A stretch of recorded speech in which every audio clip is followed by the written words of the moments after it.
하나님 말씀 함께 보시겠습니다. 출애굽기 13장 말씀입니다. 출애굽기 13장 말씀 제가 몇 절만 읽어드리겠습니다. 여호와께서 너를 인도하여 가나안 사람과 헷 사람과 아모리 사람과 히위 사람과 여부스 사람의 땅 곧 내게 주시려고 내 조상들에게 맹세하신 바 적과 꿀이 흐르는 땅에 이르게 하시거든 너는 이달에 이 예식을 지켜 이래 동안 무교병을 먹고 일곱째 날에는 여호와께 절기를 지키라. 이래 동안에는 무교병을 먹고 유교병을 내게 보이지 아니하게 하며 내 땅에서 누룩을 내게 보이지 아니하게 하라. 후일에 내 아들이 내게 묻기를 이것이 어찌 됨이냐 하거든 너는 그에게 이르기를 여호와께서 그 손의 권능으로 우리를 애굽에서 곧 종이 되었던 집에서 인도하여 내실세.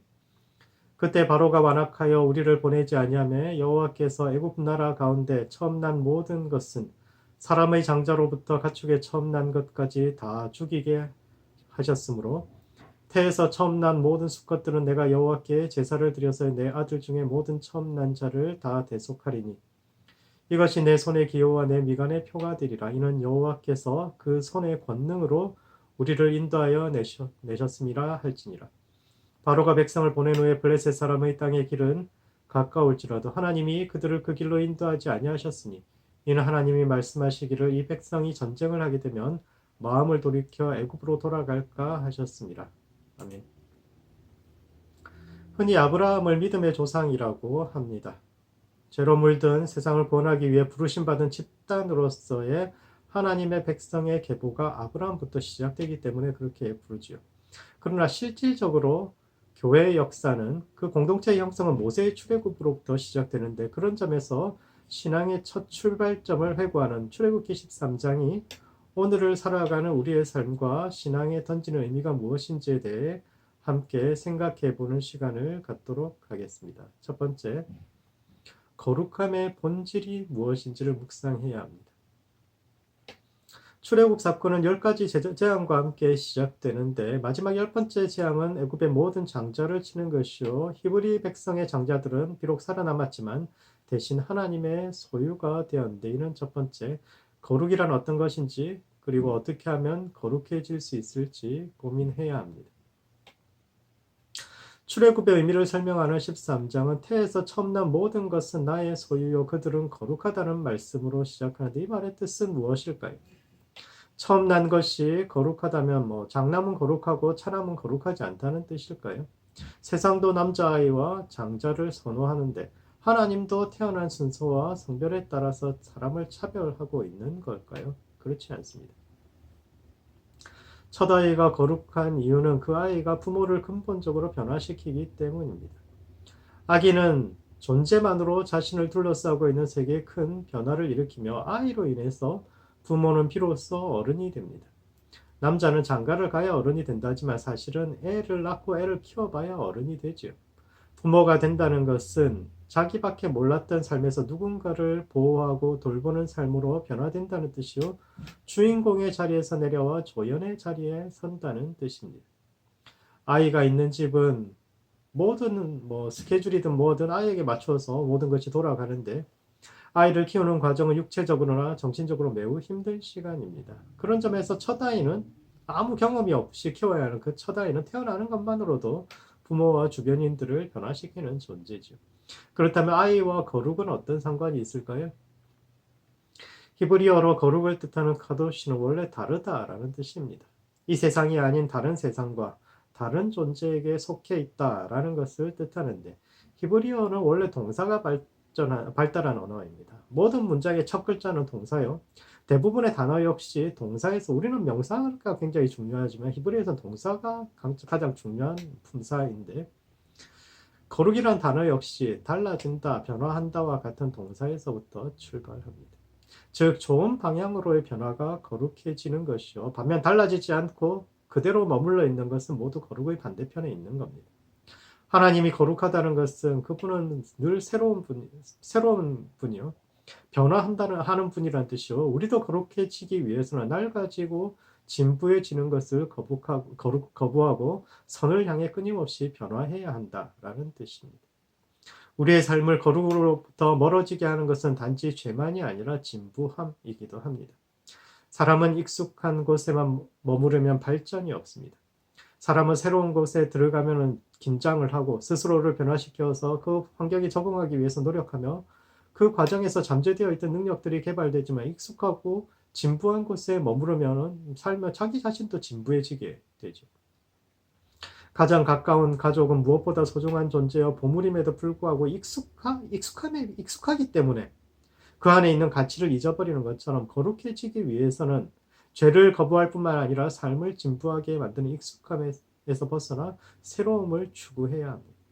물론 새로움을 추구한다고 해서 이전에 하지 않던 일을 해야 한다는 것은 아닙니다. 오히려 익숙한 것을 낯설게 받아들여서 그 안에 있는 더 깊은 의미를 찾아가는 것이야말로 우리의 삶을 거룩하게 만들어가는 방법입니다.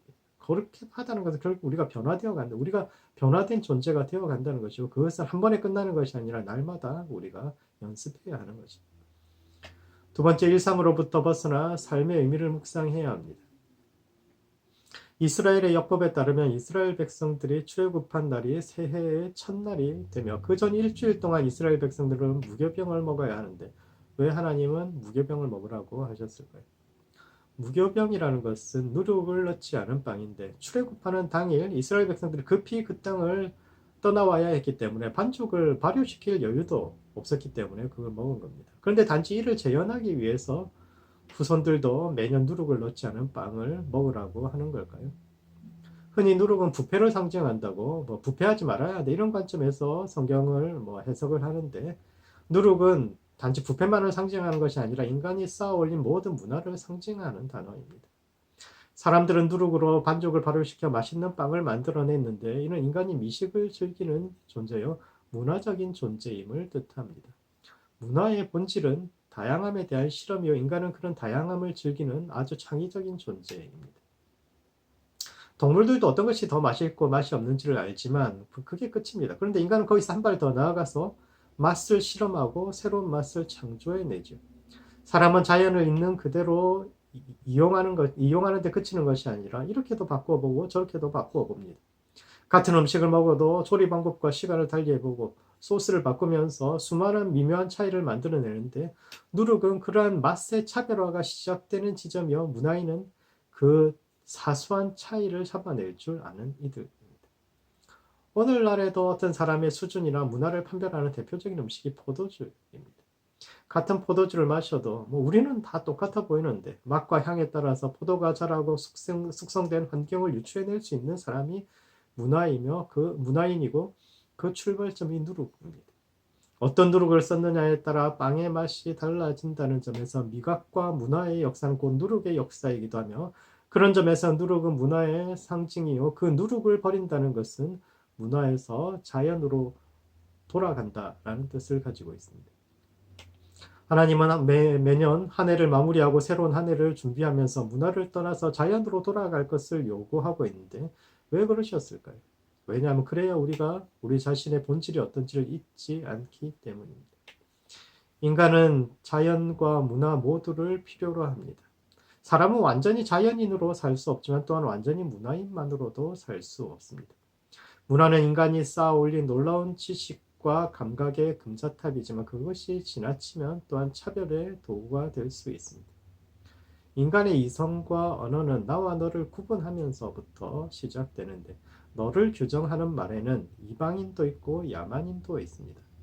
그런데 이방인이라는 말은 다를 이자를 써가지고 나와 다른 곳에 속해 있는 사람, 즉 나와 다른 사람이라는 객관적인 뜻을 가지고 있지만 야만인이라는 말은 우리의 말과 문화를 이해하지 못하는 무식하고 모자란 열등한 존재들이라는 뜻을 담고 있습니다. 영어로 야만인을 뜻하는 바바리안은 라틴어를 제대로 발음하지 못해서 어버버버 하는 사람들이라는 뜻에서 바바리안이라고 불렀는데 이는 그들이 우리와는 다른 이들이 아니라 틀린 이들이라는 주장이요 그 차이점을 만들어내는 도구가 바로 문화입니다. 저들은 우리의 문화를 이해하지 못하기 때문에 틀렸다라고 생각하고 차별하기 시작하는데 그런 점에서 때로는 문화를 멈추는 것이 필요합니다. 과거 많은 수도자들이 사막으로 들어간 이유는 우리가 너무도 익숙한 문화를 떠나서 원래 우리가 어떤 존재인지를 깨닫기 위해서이며 자연인으로서의 우리가 어떤 존재인지를 돌아보는 것이 곧 신앙의 출발점입니다. 분화, 명예나 지식이나 내가 가지고 있는 것, 그 모든 것을 내려놓고 빈몸으로 하나님 앞에 나아가는 시간, 스스로를 비우는 연습을 하는 것이 신앙의 출발인데 우리에게도 늘 그런 시간이 필요하지. 이 시대 문화와 문명의 상징이 스마트폰인데 일주일만 스마트폰 없이 살아보면 어떻게 될까요?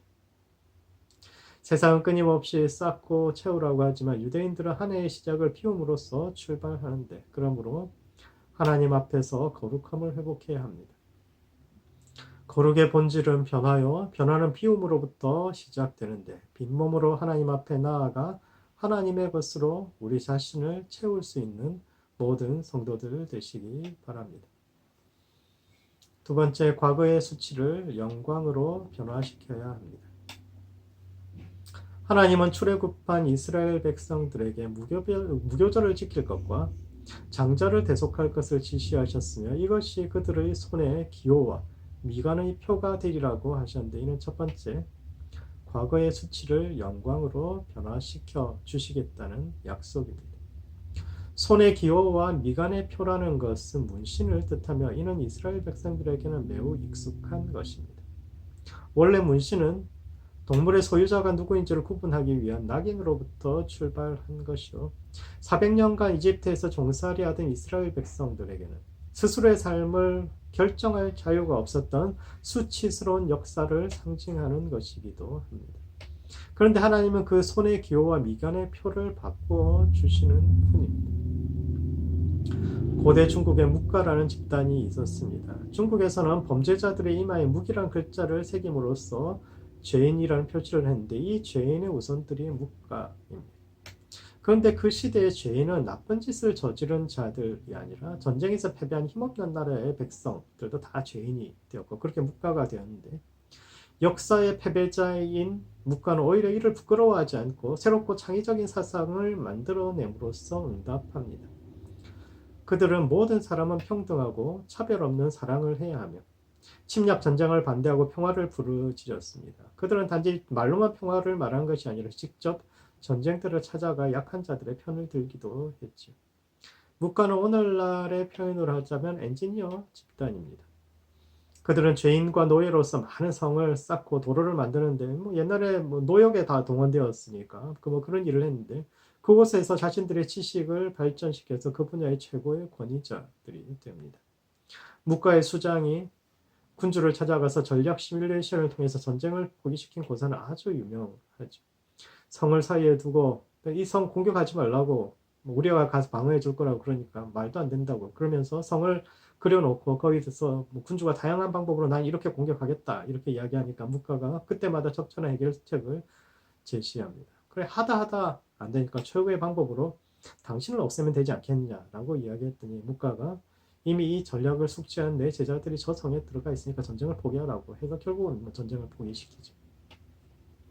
이와 같이 묵가는 죄인의 표식의 문신을 자랑스러운 표식으로 바꾼 이들이요. 하나의 상징은 그것 자체로 계속 의미를 지니는 것이 아니라 시간이 지나면서 다른 의미로 변화할 수 있는데 이는 이스라엘 백성 역시 마찬가지입니다.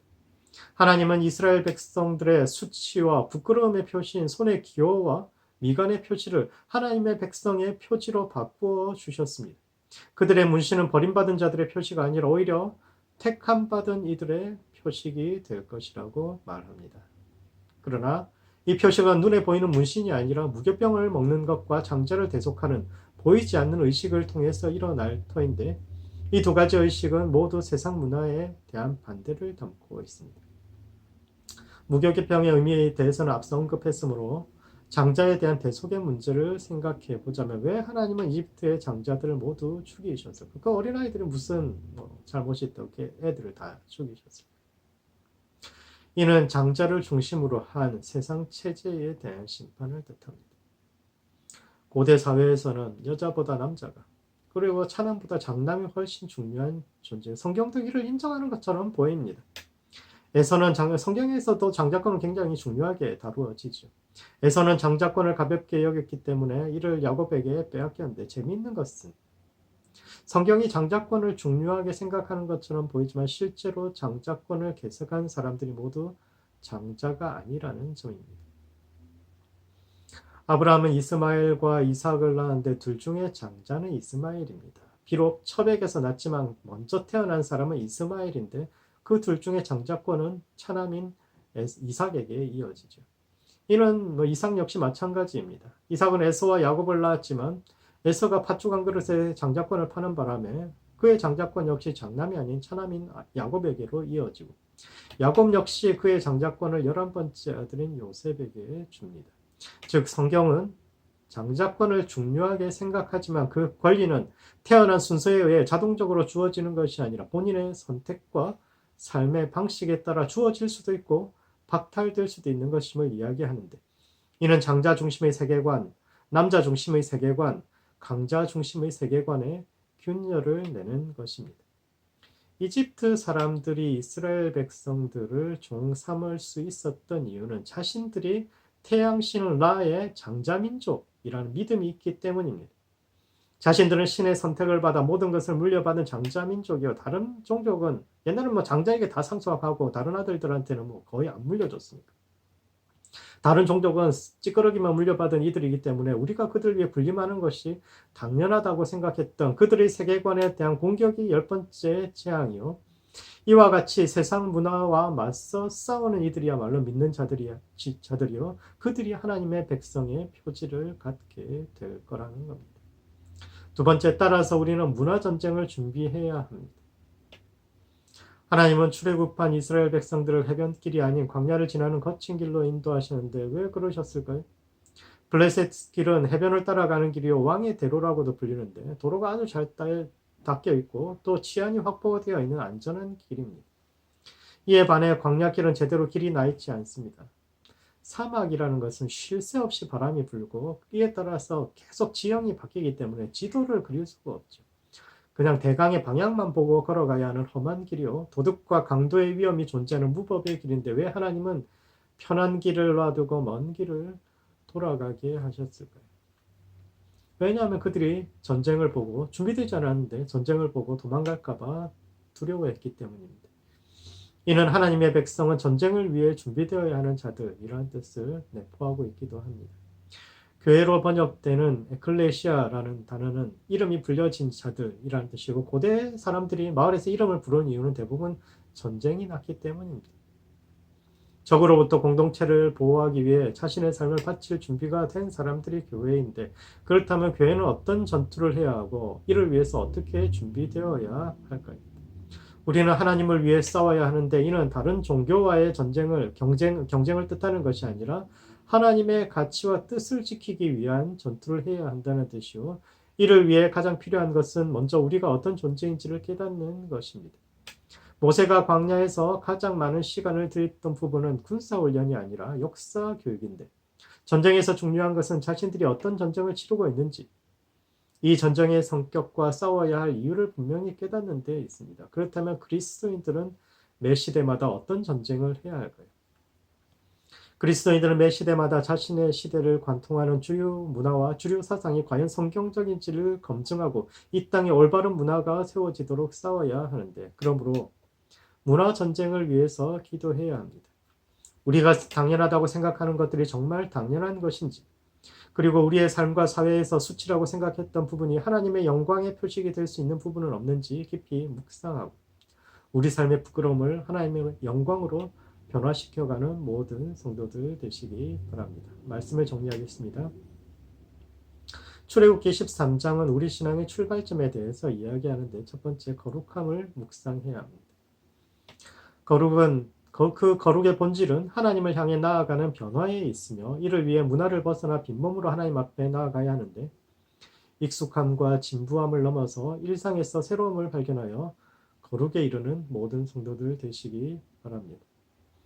두 번째, 문화 전쟁을 위해서 기도해야 합니다.